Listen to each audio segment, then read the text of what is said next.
right. All right. Today I have my buddy Tom, who's an accomplished ultra runner and author. So Tom, if you want to give a brief introduction about yourself. Okay, my name's Tom Alguire. I've been running since 2015 when I started doing 5Ks. Let's see. I also do OCRs, obstacle course racing. I also do endurance racing and ultra marathons, and I also love to volunteer. But I'm just a normal person like everybody else. That, hopefully does this stuff. I just take it to a little bit more of extreme. Most So, people think I'm crazy. A lot of people think I'm crazy. well, most people don't like to run, so anything that involves sweat or mental toughness, they think it's crazy. So I guess we're both in the same boat. Absolutely. So what did get you into Right? running, It's and like me too. so what made you want to start running or getting into like not Um, necessarily 5Ks, but like longer distances? so it was more of like a challenge. After I did my first 5K, I was like, oh, this is kind of fun. And then I got into like a half marathon and I did a half marathon and I couldn't walk for a week. And I'm like, marathon, because I'm like, work and I went from a half marathon to basically doing a 50 miler. My friend said I should do a 100 miler, and I said, "You're out of your mind." At the time, I'm like, "No way I could ever do a 100 miler." I was like, just off the table. And he's like, "No, but you got to sign up and do this one race. It's like right up the road from you." I'm like, "50 miles? I mean, you have 24 hours to do it in." So I'm like, "Fine, sign me up." And then I did that race, and I was so excited when I finished.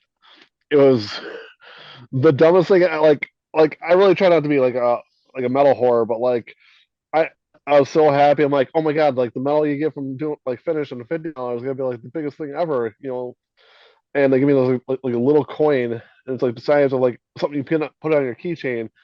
And I'm like, where's my real medal?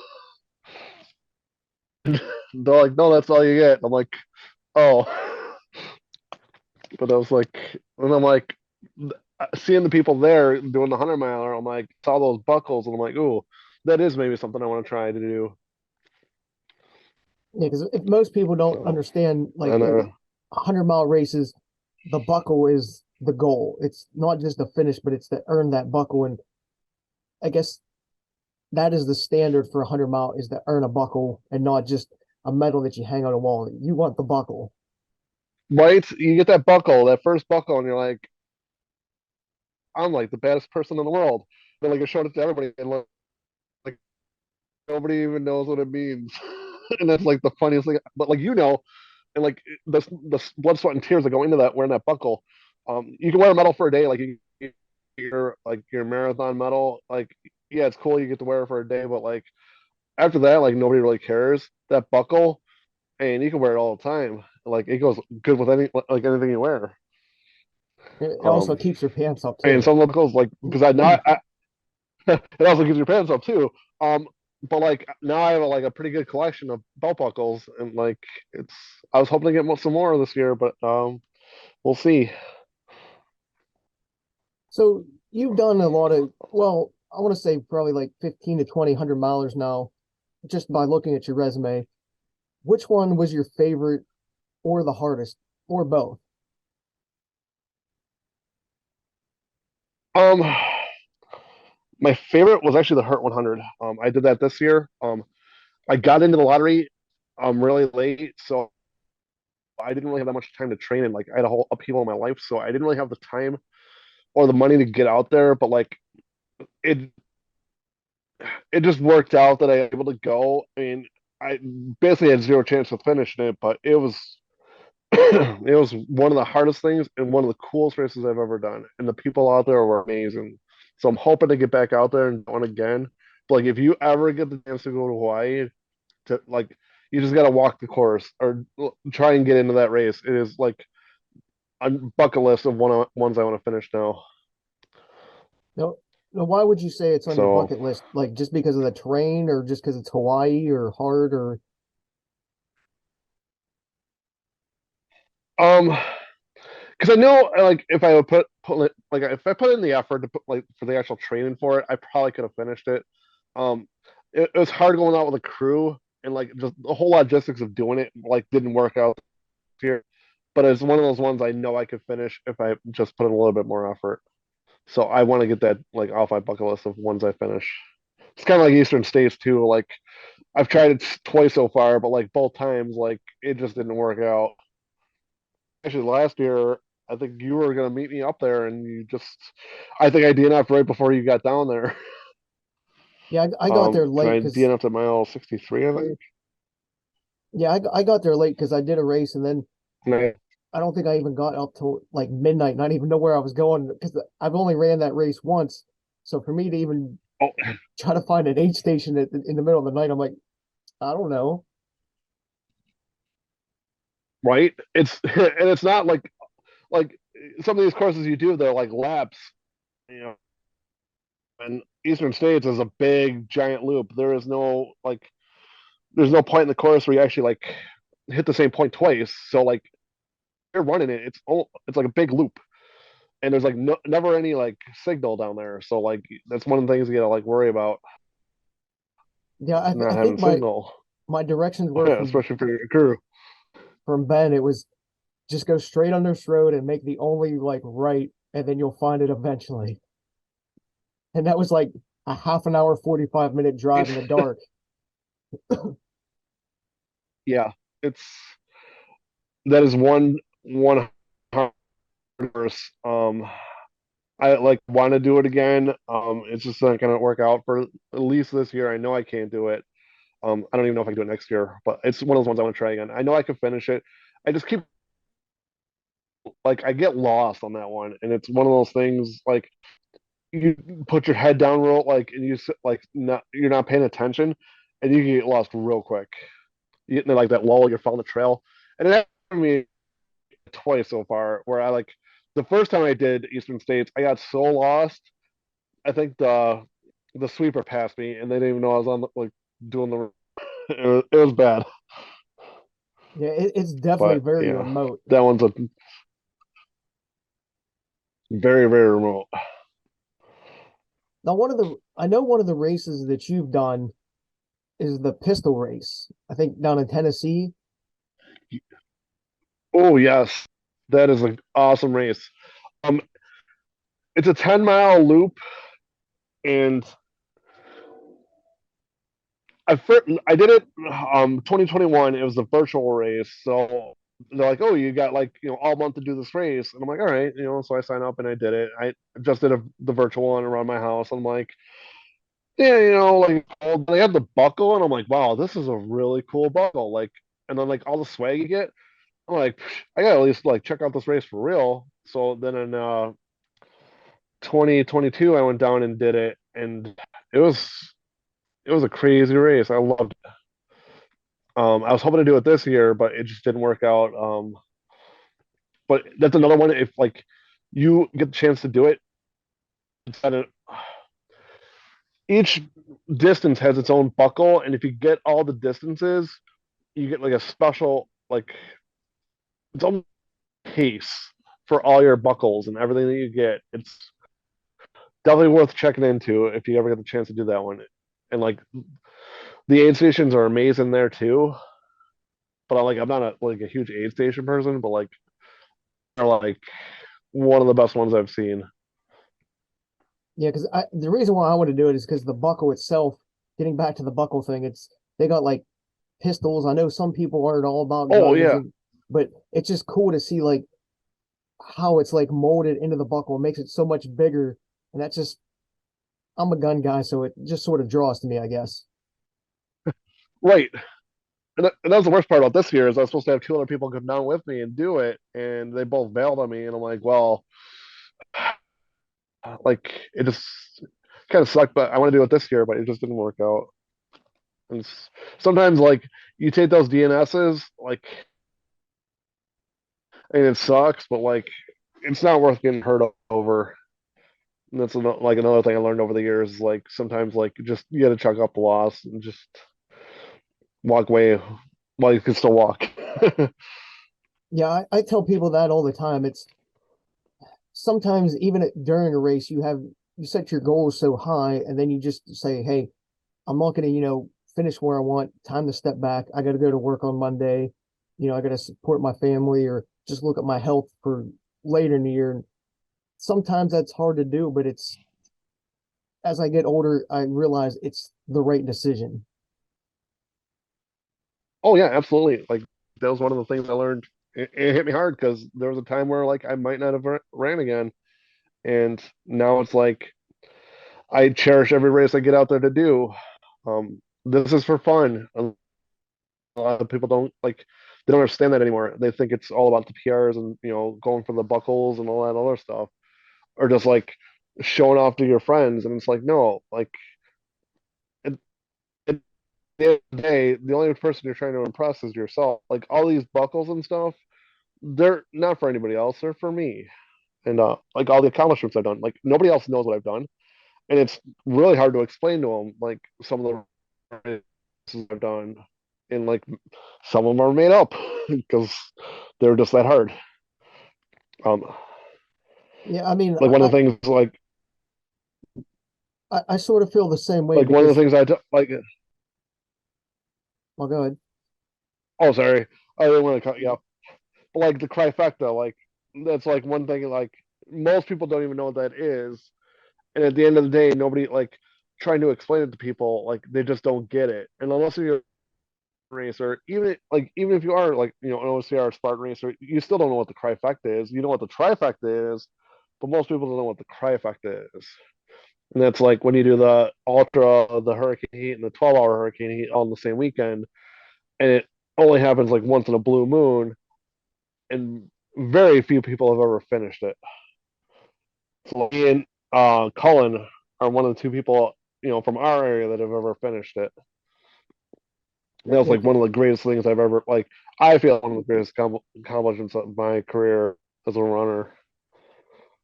speaking of that, I mean, just the disciplines during that whole weekend just change, I would say, dramatically. So your body just goes from one shock to another, and it's just like, what do I do?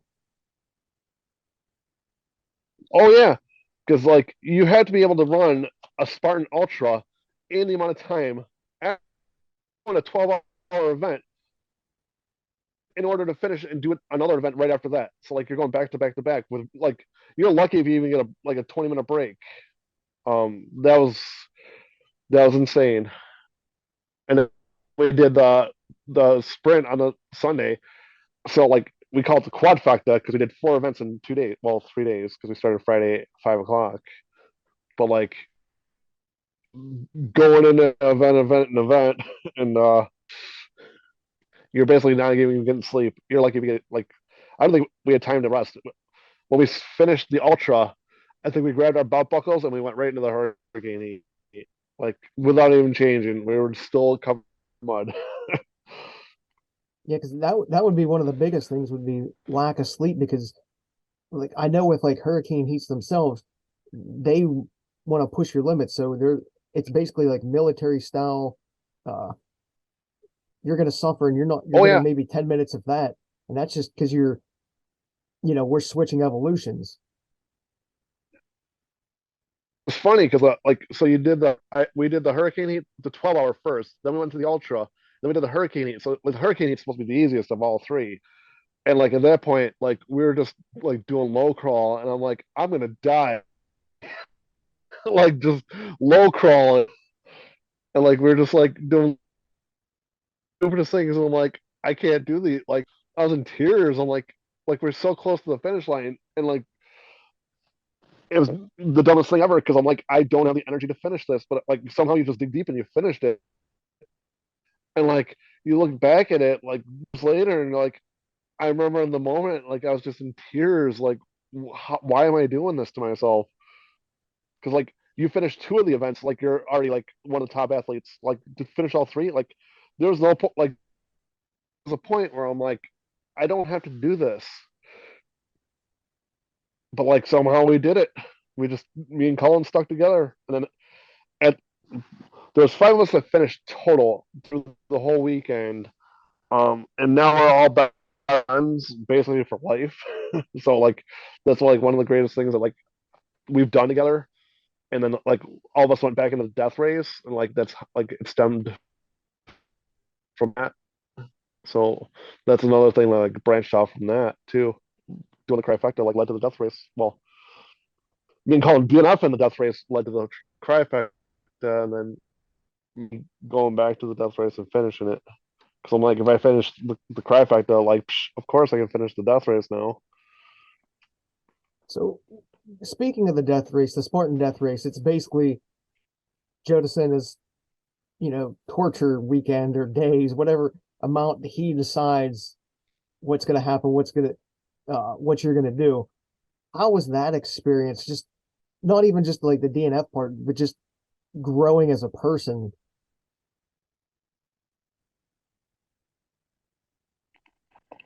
So when I did it twice, so I did it in 2018 and I did it in 2019.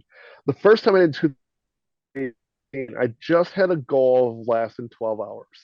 Like I set the bar so low, but like to be fair, like most people wouldn't even like attempt a death race. But like I just had like just making 12 hours and you can quit. That's all I wanted to do. And that year I made it 27 hours. And it was basically the 3,000 burpees that knocked me out because I'm like 24, well, we were hours in at that point. And um, then Joe said, hey, we're going to do 3,000 burpees. You have 9 hours to do it in. And if you don't do it, you're DNFing. And so you think in your head, okay, I got to do like 10 a minute or whatever. Like you try to do the math in your head and you're like, okay, I can do this. Like you try to break it down. And it was fine for the first like minutes. And then like trying to keep that pace, it just didn't, it was tough.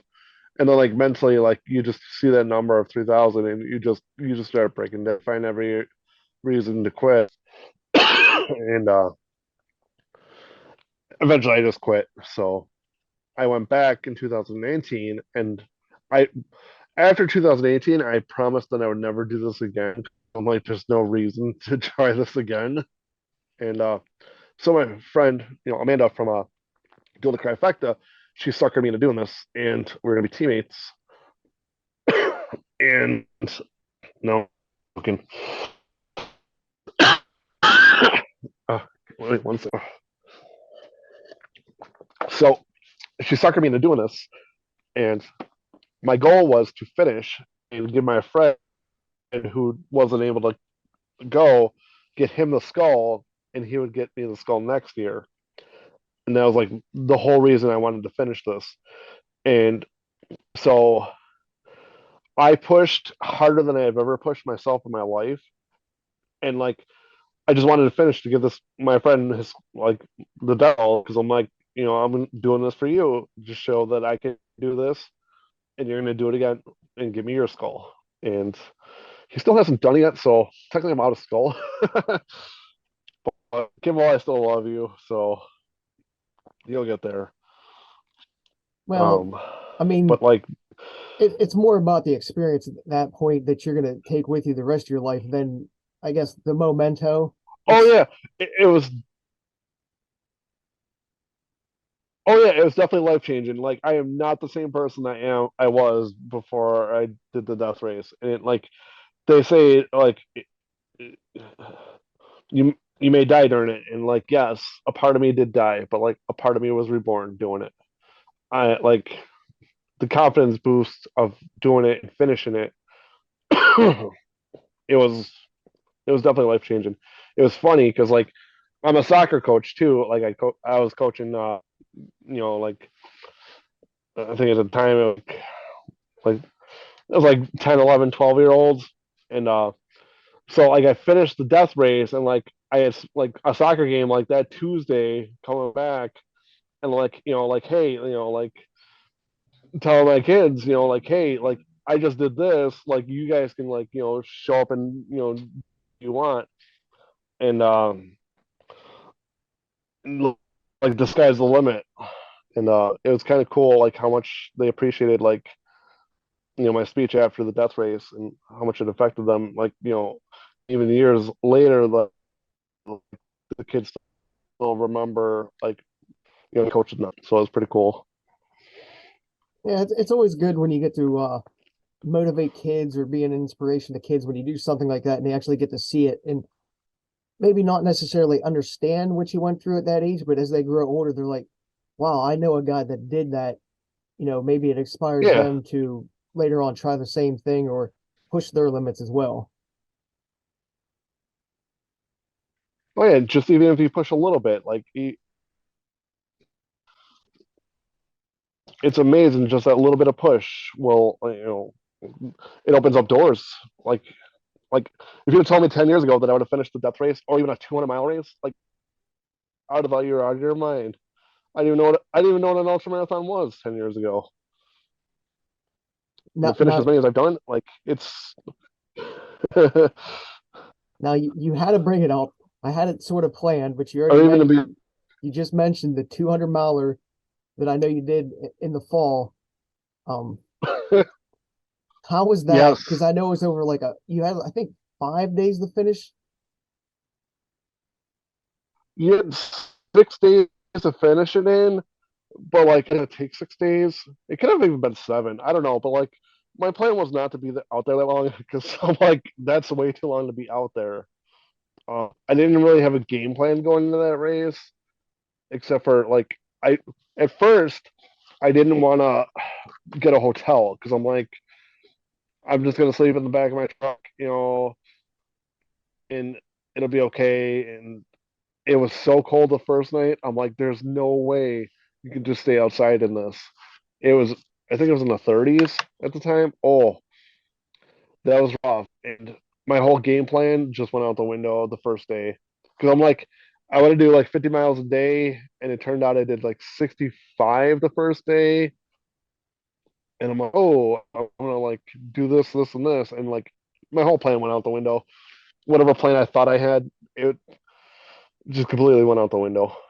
And I just remember the last day I had 50 miles left and I was just in tears like the whole 50 miles because I'm like, this is probably the hardest 50 miles I've ever done in my life. Because like you just want to be done and you're so close to the finish line, but you like I wanted that day and it took me until like 11 o'clock at night to finish that race. And it was, and I finished on a Sunday night and worked Monday. So that was fun. That was a rough day of work. What? How did you like? I didn't get How much did work your done. body respond even just after a day of like 67 miles, like starting back up the next day and then the next day again? Um, so the first 2 days were fine. The day three and four, like Dave, I just did I I did not want to get out of bed. Like it took me a lot more mental effort to get out of bed that last day. It was I don't even know how I did it. I just remember like I was walking through the last like the town and there was a like a trying to think what it was. Oh, it was a Dunkin' Donuts. I'm like, I don't even like Dunkin' Donuts, but I'm like, I need to stop for like a hot chocolate. Like, I just need to sit and like contemplate my life choices at this point because like that was rough. I don't I don't recommend ever doing a 200 miler. Like, it's a little extreme. Well, I want to do And one. it's like I don't know if I'll ever do one. You gotta at least do one. I don't know if like normal people will ever like think to do a 200 miler, but you Well, definitely got to get one done. yeah. Well, I'm not And that was going definitely just a for fun one to two. do. I mean, it was very, but that was that one. It was actually cheaper than doing like a half marathon because I remember if I remember I paid like $60 to enter that race, so I'm like, psh, you can't beat that for a 2 mile race and a really cool buckle too. Well, I'm, But I'm there's no setting aid stations, there was no nothing. It was the I'm most bare setting bones race ever. my sights on something I, I'm gonna say my goal is to do Moab 240. So we'll see how that goes down the road Nice, next year. So if I can get in, but I right? figure if you're gonna do a 200, you might as well go for It's like not something even hard. right. Um, the price of that kind of scares me a little bit. Like, just I don't know. I want to do it. Like, it was on my radar for a while, but it's like some of the prices of these races is just out of control. And it's like I might be like stepping back from like doing all these super crazy races, even though I keep saying that and I keep signing up for more. Yeah, because I think for Moab when I was looking at it, because I almost signed um, up like a day before registration opened up, and I looked, it was like 10 grand with like the travel fees, the hotel, and then just like taking somebody. It was like going to cost me 10. I'm like, not this year. right? It's like some of like even just like the summer races, like so I'm doing Keys 100 again this year. And it's just like the price of going down there.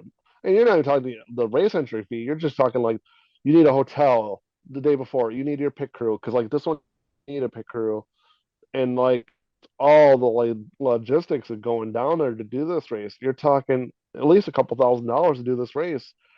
Yeah, it's a cool vacation for the family, but like I got to think about the running part and like talking running on 120-degree heat because last year when I did it, you're talking. I started running at 6 o'clock in the morning and it was already 100 degrees. So like stuff like that, the logistics of just doing these races is insane. And that's like a lot of things people don't think about. Is like, yeah, it's cool to go like on those like these racecations, like the logistics of doing them. It's it can be very expensive really quick, Yeah, it's not even like especially like you said, it's the logistics. It's not like the race itself because the race might be 200, but for like say us on the East Coast to travel out west or even south, what you put a $1,500 price tag just in travel. I mean, I don't know how some of these people do it, but I speak for myself. I'm not a rich guy, so I guess you have to pick right. and choose. Oh, that's like I'm doing Sisu later next month, and just the logistics of trying to plan this and like trying to take the whole family with me to do a 3 day race, and plus my gear list that I come out with. That's another thing I got to think about. Because doing some of these kind of endurance races, they have weird gear lists like the death race where like you're bringing like we need to bring a saw, an oar, swim goggles. But like last year, we had to bring like a pot and pan. I mean, just the stuff they like come up with that you had to bring, and then like try to travel like across the country with. Like we had to bring a BB gun in what 2021 we did it. So like I couldn't even bring a BB gun on the plane, so I had to have someone like, bring it for me. Yeah, That was definitely like if you ever get a chance, if you like if I don't know how many more they're gonna have, but like Sisu Endurance is kind of like the death race, but way more fun. And like you actually get to learn stuff, and like it's not super unfair like the death races. It's very fair. yeah. I'd rather like I don't So mind suffering, but I don't want to be like drilled like the death race. Like I'm not a big fan of being, oh, you got to do this, you got to do that. Like I'm like, all oh, right, let me do my thing. the thing is, like the hated the most about the death races is very unfair. You yeah, like you suffer, but like sometimes people are just suffering because they just like didn't like the color of your like or something stupid. Like it was just like the dumbest thing to come up with. Like they I remember at the very beginning of the death race when I finished, they gave us a shirt and sweater, but they didn't say you could take it to your car. So people were taking it to their car and then punished for going to your car to put it away. So you had to carry your finisher shirt and sweater for the entire race for no reason. And if you didn't, you got punished. And it was like You had to have like a thing of tinfoil, and it couldn't have any crinkles or creases in it. If there was any crinkles or creases in it, you were punished for some like, and it was just once you do the death race, you know. Yeah, it's That's all just I gotta say about that. yeah, this is that's not even on my radar for It was things that I hard for consider no fun. reason, but like, And so what are some of the biggest hurdles it you had to come overcome during races or you faced during a race?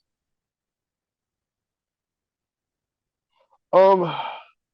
So my biggest hurdle, I would say, was this is kind of like in a way embarrassing, but like kind of funny in a way. So you're not supposed to try new stuff on like race day, right? Um, I bought a brand new pair of underwear from this running store. They said they're like anti-chafe, anti whatever. They're supposed to be the best running underwear you could possibly buy. I'm like, all right, I'll try them out.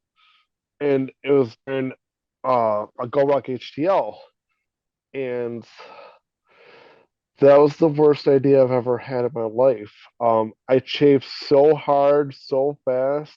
I was down to like bare skin. Like it was like so red and like my crotch area. And I was only like 12 hours into the event and I had like 2 more days to go. And like luckily I brought duct tape or and keep going. I was 12 hours into a 72-hour event. Well, it's not usually, well, it's 24 hour, it's a 24-hour event, a 12-hour event, and like a 6 hour event. So you get like a little bit break in between, but like it's brutal. And that was that was one of the hardest events because like I got screwed over. Me and my friend were supposed to go, and he bailed on me. He got hurt, so I can't say he bailed on me, but like he got hurt like 2 weeks before, so he couldn't. So like all my plans for like lodging and stuff were out the window. So like I'm like I gotta sleep out of like I can't afford a hotel at this point. I'm in Philadelphia on the 4th of July weekend, so like let's not like I can't afford a hotel. So I'm like I'll just like sleep. I might not sleep at all that weekend, and that was one of the like stupidest things I've ever done, and one of the hardest things I had to overcome. So And don't ever rip duct tape off your legs after you've been. yeah, that would not be on my list of things to do either. Because even if I don't shave my Right? legs, but even if somebody did shave their legs, duct tape on skin, no matter where it's at, it's not going to be too pleasant. Oh, I think at that point, like when I took the tape off, I don't think I felt it at that point because I was just like so numb from the pain that like I didn't even think I felt that when I took the duct tape off. But like, I mean, you're talking at least that much duct tape down my legs, like from the crotch down. It was rough, but So like, I mean, it was one of the coolest events I've ever done, and it was really cool to come overcome that, and like now I have a really cool story about it. so generally, what's your prep for a big race? Like, what do you do, like training wise, or how do you get like mentally set for a race, like leading up like the couple weeks before? I have major anxiety over my races, and I I panic and I don't. I always think I don't train enough for my races as I should. Um, I really don't train as much as I should to begin with. But then like I do these 100 milers and people are like, oh, you must run like like 100 miles a week or something stupid. I'm like, yeah, maybe I got 10 miles in this week at best. What I like to do is ruck. So like most of my miles on my feet are with a ruck. Either I'm running or rucking, or I'm running with a ruck. So that's how I get most of my training in. Um, if people like, if you don't know what rucking is, you're basically like walking around with a backpack with weight in it. Um, it is. I feel like the best. best way to get in shape with the least amount of impact on your legs. Um, but like training for a race, like huge anxiety, and usually I don't sleep the night before, which like kills you when you're doing like 24 or 48-hour events. Um, so it gets a lot better now, over a couple of years, but like those first couple of years of racing, like I would not sleep the night before. It didn't matter if it was a 5K or like at that time I was only doing like 50 milers. I would not sleep, and it definitely takes a toll on you later in the race. Yeah, I definitely feel that because, well, let's just say I usually run on 4 or 5 hours the night before because I never get to bed on, on a Friday night before a Saturday race. But I can get, I to me, I run faster on less sleep during a 5 and a 10K. But when I hit those, halves and fulls and ultras, I need my solid 7, 8 hours, or else I'm just zombified, Oh, you're done. halfway through. Oh yeah, definitely. Uh, it's funny because like a lot of races I've done, I've gone straight from work to the race, or like from the race to work. You're not even getting time between. HCL, like I all day Friday, the race started Friday at 5 p.m. I probably got off of work at like 4, had enough time to change so I could go do the race and then like be up for, and like I like it's funny looking back at all these things that I've done, and it's like, and that's kind of like why I wrote the book. Is like it took me a long time to like just go from race to race to race. I wouldn't even think about the races I did. It was up until the point where like someone wrote an article about me and like what I did. And I'm like, like they didn't even touch about half the stuff I've done. Let's write a book about this. And like, and then I actually reflect on everything I've ever done and like how I even got to this point. And it was like one of those things like, oh my God, I did this. Like thinking back, like, oh my God, I did do this. Like trying to reflect on it and like all these amazing accomplishments I've done, and like usually I don't talk about them that much because like usually I don't like bring them up to anybody, like because most people don't even know what they are. So it's one of those things. Like Well, you just just trying to like get a good segue into my book. well, that's what I was just trying to do. I was like, you brought it up, so I was like, you know what we're gonna say next. So you wrote this book. If you want to show people you have it right beside you, I do. Look at that. I'm a coal miner, but whatever. Like I'm ceased to.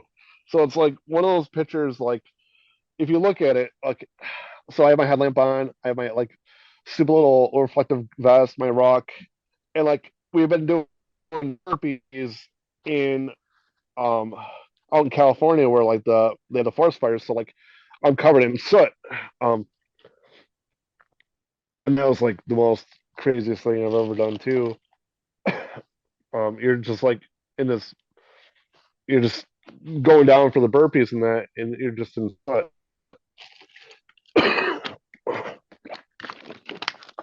And I was just like covered in it. Like I thought it was the funniest like picture for and there were so many different pictures we decided to go on that one. But I'm like, which picture like you're trying to write a book about all these stupid things you've done, and like which picture most represents the things you've done? And I thought that one was the funniest and the most sincere, I guess, of like all the stuff I've done. You're talking I've gone from 5Ks to 100 milers to 200 milers to the death race. Um, so the book focuses on that journey, and the title is "How to Train for an Ultra Marathon in 2 weeks." And I thought it was a funny thing of like you really can't train for an ultra marathon in 2 weeks, and the book isn't even about that. Um, and it doesn't have any of my training plans because let's let's be real, I don't have a training plan. I wing it, and it talks about like most of my like memorable races. You have the Keys 100, you have the Skydive 100. Um, I got injured in 2021 in Leadville, and I was kind of told I'd be done running for the rest of my life, and it was kind of very depressing because like that was kind of my life, and that's like what I was known for. Was running. I knew Thank you, Tom. I was the runner. I was the crazy person, and now I can't do that anymore. And I'm like, what do I do now with my life if I can't run? And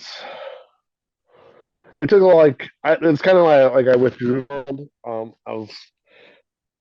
kind of was kind of depressed. So I'm like, I did a lot of reflecting of like what I was gonna do, and I'm like, I'm not done yet. I'm not done running. I don't care what anybody says. I'm gonna keep going. So the book was basically like it goes from all the stuff I've done to okay, how do I come back and do this again? And that's why I came up with the idea of the 2 weeks. I had 2 weeks to train for the Go Rock World Championship, which was a 50-mile course through DC, and that was very hard with not a lot of training. And it was kind of funny, like how I came back from just nothing to doing another 50 hours with weight. And I still haven't got that much feedback on this book. Some people like, and most people say like it doesn't have emotion in it, and like I probably should have added more emotion into it. And just like it kind of feels like more facts of like this is how I got to here.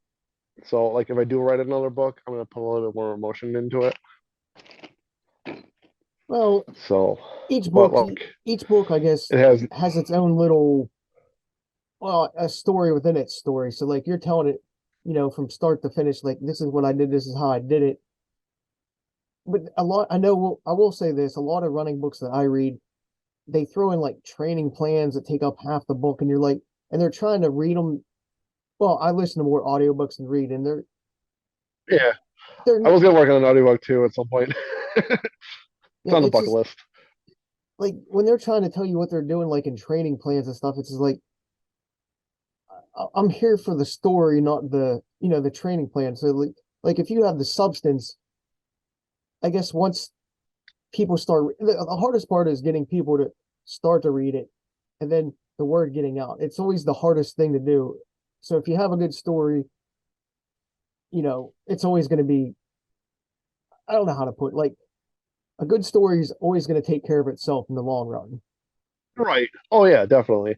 That's like it pokes fun at like my life and the way I trained for this and like the way that things like went down, I guess.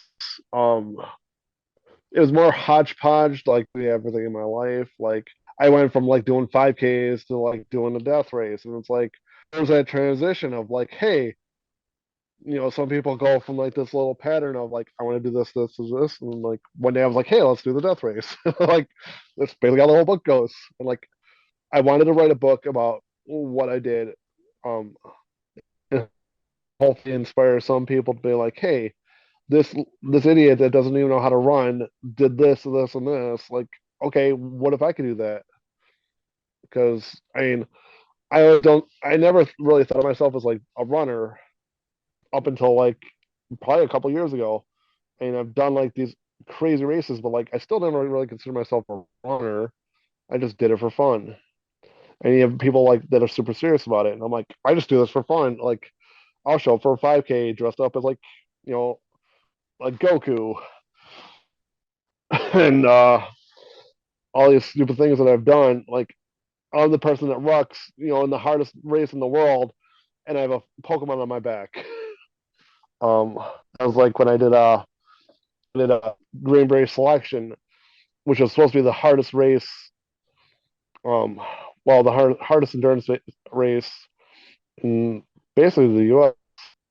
It was days of rocking, and you didn't know how far you had. Well, you knew how far you had to go. You knew the elevation. You just didn't know what your time frame was. They didn't give you a time.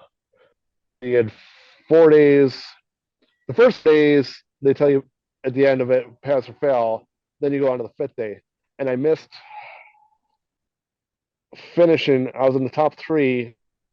I missed by 15 minutes. Which wasn't bad because I really didn't train as much as I should have. And it was funny being all these like super like athletes. Like this little schmuck that shows up with a Pokemon on his back and with very little training, and I end up in the top three in one of the hardest races I've ever done. Yeah, because once you take running super serious, it sort of loses its luster, and then you get burnout. You don't have fun, so you don't want to do it anymore. And then you're like, why do I want to train? I don't feel like training. You make excuses. I think a lot of times people forget that or realize why they started or why they still do it and continue to do it. Like the fun element, camaraderie, experience, or just feeling the sense of accomplishment and not just about going out there blowing past everybody or continually pushing themselves to the limit where they actually break. Oh yeah, it's like I try to make new friends every race I go to. At least try to make at least one race I go to. And which is very hard because I don't like talking to people. I'm not a very people person. So if I like talk to you on a dirt race, it's because I'm trying to get to know you guys. And like, that's how I've expanded and learn about different races too. Like this is how I learned, about the 100 miles and that. I kept making new friends, and they kept telling me, "Hey, you should do this race, do this race. If you're not having fun out there, like, what's the point of doing it?" I'm not fast, but like I'll keep chugging along. It's sort of like why I'm doing this with Somebody as fast as you. different people as well, because like you do, well, as you say, crazy things, insane things, and I might hear it and it piques my interest, whereas the same thing happens to other people, and then they share their story, so it keeps growing and it becomes like a full circle because I want to, like, I might see a race, oh, that looks cool on paper, but unless I actually get to talk to somebody like you or at another race, I might not. They might tell me something like inside information, be like, no, don't go there. That's a horrible race, or try this one instead. So you get that insider information, like, or tips, tricks, what to expect, what to plan for as well. So, like, you making friends, you're not only gaining friendship, but you're also gaining experience and some knowledge that might help you grow as a person as well.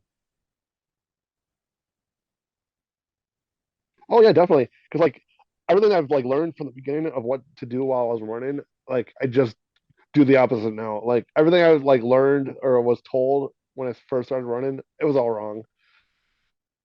And, and things change, but like overall, like I did completely do the opposite. So I remember like my first 5K, I was stopping at every water station, like, oh my god, like not like stop at the water station at a 5K, like, and now I'm like I can go like a marathon without eating or drinking anything. I'm like I never thought I'd get to that point,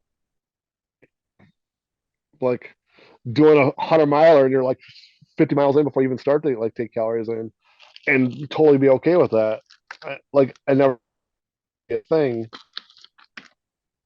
Yeah, that's another thing about running. It's a constant evolution of change.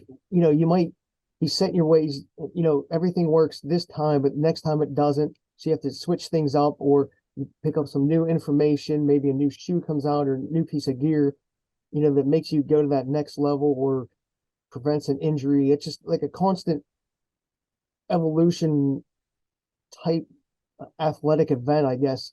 So which is nice because it's always changing and it helps keep things fresh as well. Oh, absolutely. And if you like, that's the other thing is you do a race and think like so. Like I've done, see, the race I did the most, like 100, the Keys 100. So like the first year I winged my way through it and finished it, and I'm like, oh, like I'll be on top of everything. The first year I didn't have a plan at all, totally winged it, finished it. The second year I was in better shape, planned and still like I DNF like and everything I thought went right for me, but like it actually went horrifically wrong. It was funny, like everything you've planned for it, like could still go wrong, and like Yeah, nothing's guaranteed. yeah, And longer it's like one races, thing you gotta like realize during a a long lot can race, go wrong real quick.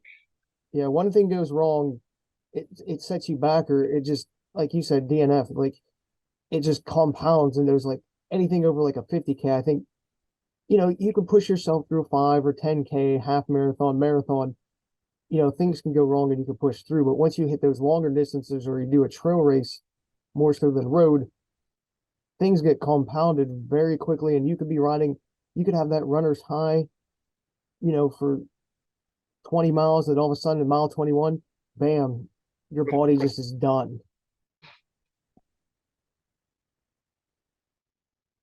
Yeah, I had that happen at Eastern States this was it last year or the year before, and I was doing great, and I went out. I'm like I'm on top of the world. Like I left the aid station, I was on fire, and like I'm running, and all of a sudden I was not feeling good, and like saw what time I needed to get into the next aid station, and like my whole momentum like shifted, and I'm like, oh my god, like I thought I was doing so good, and I'm like, oh, that mental rut, and trying to get back out of it, and like people don't understand how hard it is to get out of that rut once you're in it, and like physically you be fine, but like you're just done, and it's hard to get out of that little like lull.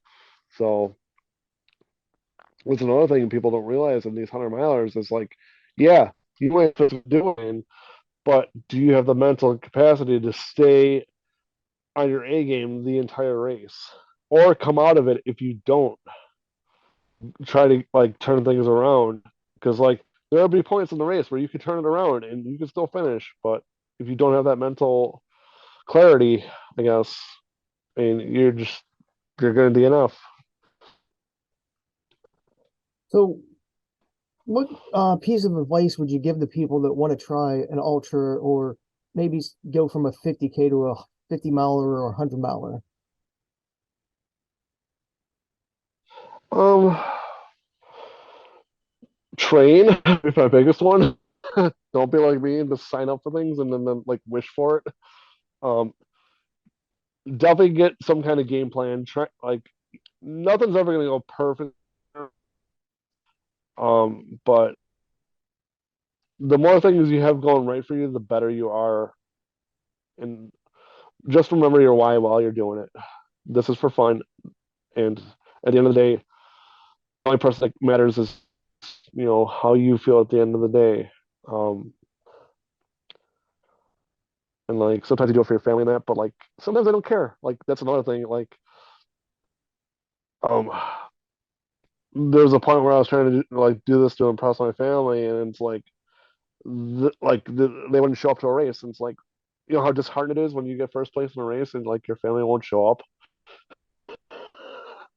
And this race you could possibly ever do to your house, and like, but like it's at the end of the day, it's still for you.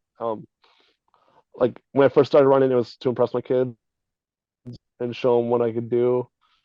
But now it's still what I got to show myself what I can do. So make sure you know your why, Well, because you're gonna need it for. I do think that's a very good piece of advice, doing it for yourself and not necessarily anybody else. Well, except for maybe your child or something like that. But the core Yeah, of doing it for yourself is just a huge piece of advice. I think people really need to understand that and take away from this podcast today, if because like not anything else. I was gonna say, I've done all these things, and like if anybody knows me, I really try not to brag about this stuff. I really like. I mean, I wrote the book, and I still can't even promote the book. I just have so many. Yeah, eventually I'll sell them, like whatever. But like at the end of the day, like it's still for me. I did this for me. Um, and all my medals and all my buckles are just sitting in a bin. and like I tried showing them off, but like those first couple years, I was trying to impress people. And if you remember the Steel City Spartans, like I was trying to impress them too. And then like I just like I realized like that wasn't the reason I was doing this, and it's not. It's to try and impress anybody else because at the end of the day, nobody really cares except for yourself. All right. So what would you say your biggest accomplishment pertaining to running has been? Whew. um,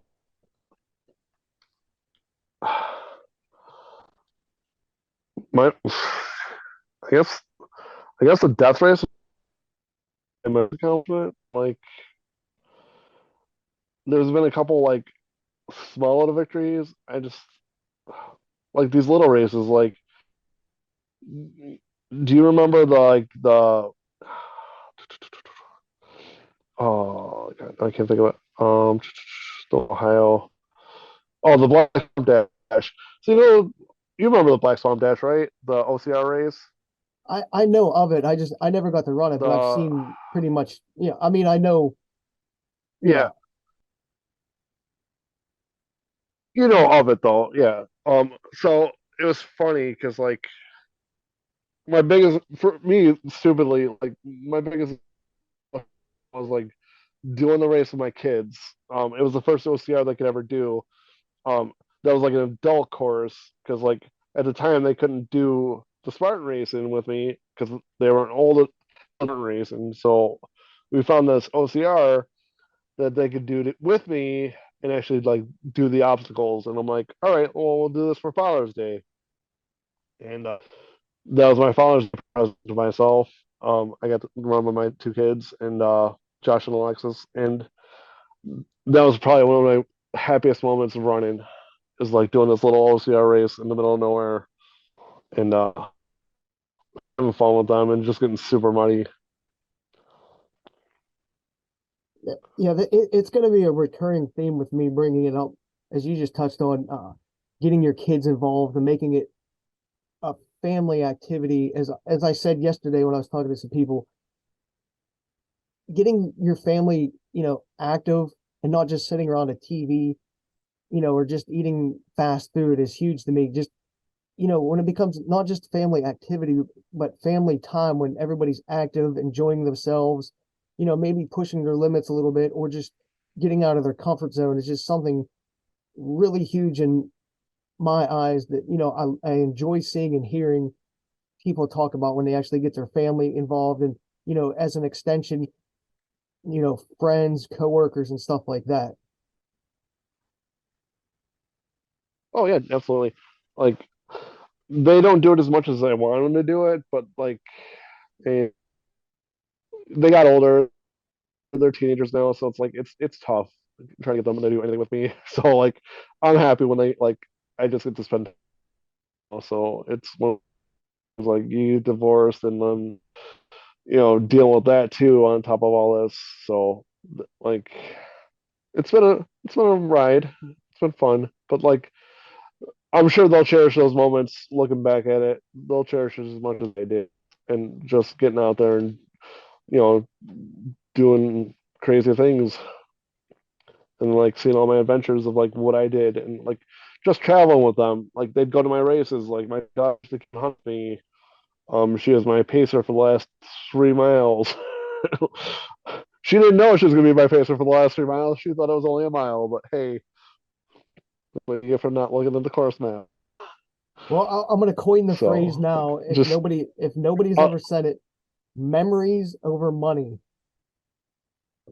right, absolutely. Like they'll cherish those memories as much as I will. Like it's just the stupid races I've done and like the small little victories. Like they might be huge victories. I don't know, but like at the end of the day, like you finish a 100 miler, it feels like a huge victory. But like after you finish so many of them, people just expect it out of you, I guess. And it's when you do all these crazy things, they're like, "Oh, next thing you're gonna do." And it's like, well, do I have to do anything else? Like, why do I have to prove anything else that I could do? I mean, I'm pretty sure, like, because my year 2019 when I did all the stuff I did, um, like, how many people can really go back and yeah, I completed the death race. I completed a 100 miler. I completed two Go Rock HTLs in the same year. And going back to that, um, and most people like the memories of that year and just doing all that stuff. And I don't think anybody else can like really come back and do the thing that year. And most people don't think about that, like how crazy that was that I did what I did and still can walk from that. Well, the other thing You was, figure I did. would you want to do it again? That's the other part. I don't. I don't know if I could ever do that again. Like I was like I because you're talking. I had to do the death race. I did the Bone Fog Trident. I did two Go Rock HCLs. I did two Go Rock Star courses.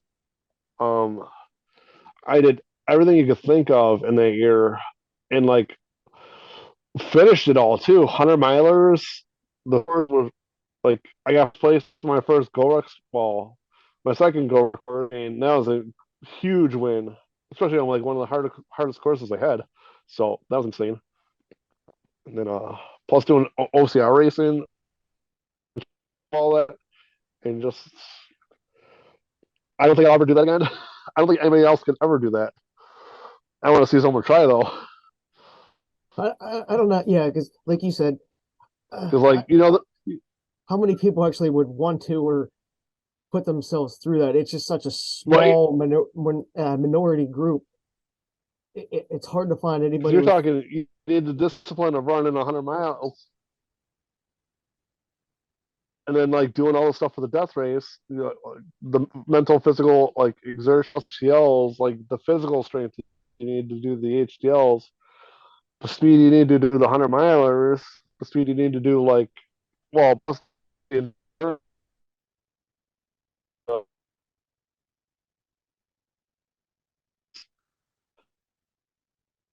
Oh, might have lost you there for a second. that I want to see something like that, but All right.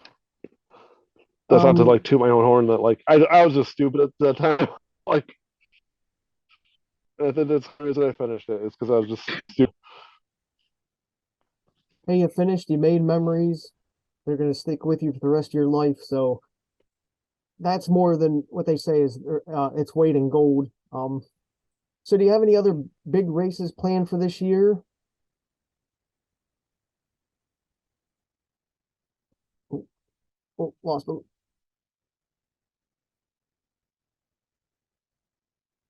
Oh, there. Okay. All right, there we go. All There right. you go. Okay. Um. So big races I have planned for this year. Uh, and CC Iron next month. Which is kind of like the death race where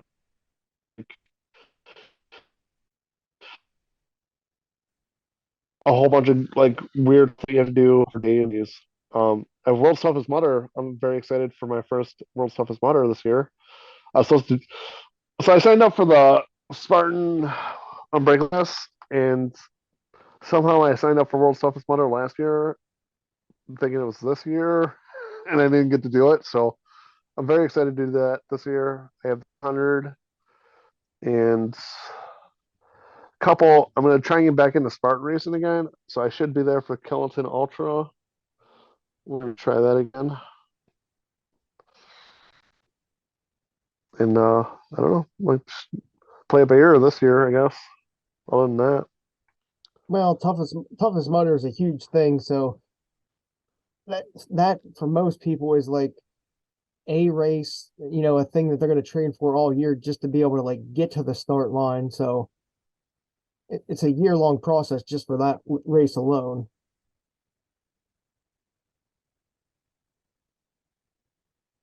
right?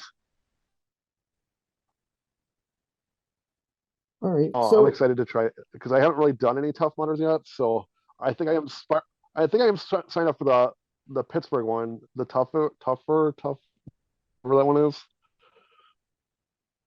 That one's in Pittsburgh. I'm signed up for that one in September, maybe. I don't even know. I have to look at my schedule again.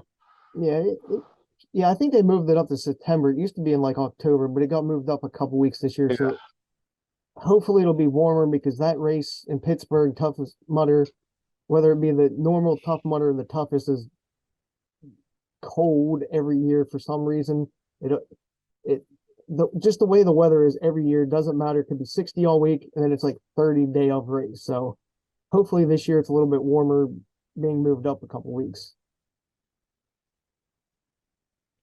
hopefully it'll be a good train for world's toughest. We'll see. All It'll be right. it'll be a fun year. Is there anything else you want to add or bring up at all? Or I don't think so.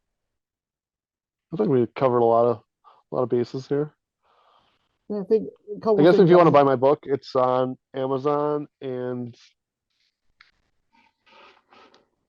I do have copies too. Like, you can just message me, and I'll send you a copy for $15 plus shipping and handling. yeah, I think you got it on um, Barnes and Noble too as like well.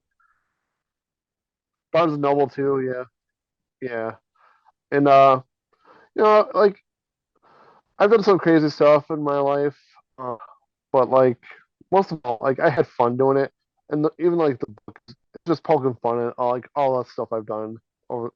Like you can't take this stuff too seriously, otherwise, what's the point? Because like I don't get paid to do this, so I wish I got paid because it'd be more like, but then it'd be a job, and I don't know if I'd like it as much.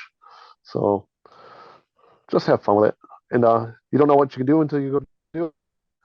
Because like I still, it still like boggles my mind that I even attempted a 200 miler, let alone finished one. So All right. Well, I it's guess been, that you know, guess guess that's about it for today. I think that went pretty well. I think I ran out of things to ask you, to be honest with you. So right? I this is think I my buddy. ran out of things to say too. This is my buddy Tom. He's done some crazy things in his life, and he's going to continue to test himself, push his limits, and you know, make memories and try to get people active and involved in stuff as well. So if you see him out on a race course or in public, say hi to him, buy his book. It's a good read.